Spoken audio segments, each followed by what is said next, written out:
Hello, നല്ല ഭംഗിയുണ്ടല്ലേ ഈ സ്ഥലം കാണാൻ വേണ്ടിയിട്ട്. ഇത് നമ്മുടെ മെട്രോ സ്റ്റേഷൻ്റെ ഏറ്റവും ലാസ്റ്റ് സ്റ്റോപ്പാണ് കേട്ടോ. ശില്പയുടെ വീട്ടിലേക്ക് പോകാൻ വേണ്ടിയിട്ടാണ് ഞങ്ങൾ മെട്രോയിൽ കയറിയത്. നമുക്ക് ഇറങ്ങേണ്ടത് ഏറ്റവും ലാസ്റ്റ് സ്റ്റോപ്പിൽ തന്നെയായിരുന്നു കേട്ടോ. ഇത് പേട്ട മെട്രോ സ്റ്റേഷനാണ്. ഇവിടെ നല്ല ഭംഗിയുണ്ടായിരുന്നു കേട്ടോ. എനിക്ക് ഏറ്റവും കൂടുതൽ ഇഷ്ടപ്പെട്ടതും എല്ലാം എന്നെ അട്രാക്ട് ചെയ്തതും ദേ ഈ നൃത്ത ഗോപുരമാണ് കേട്ടോ. ഒരു പ്രത്യേക ഭംഗി തന്നെയായിരുന്നു.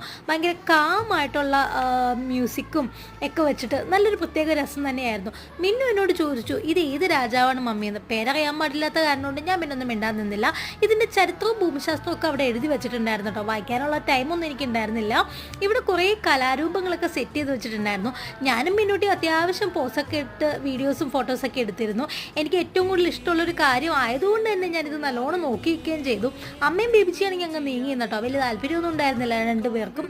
അങ്ങനെ ഞങ്ങൾ കുറച്ച് നേരം വീഡിയോസ് ഫോട്ടോസൊക്കെ എടുത്തിട്ട് നമ്മൾ വേഗം തന്നെ പോന്നു. കാരണം നമുക്ക് ശില്പയുടെ വീട്ടിലെത്താൻ വൈകരുതല്ലോ. ഇനി നിങ്ങൾ ആരെങ്കിലും പോവുകയാണെങ്കിൽ ഇവിടെ ഒന്ന് കയറിക്കുള്ളൂ. അപ്പോൾ ഇത്രയുള്ള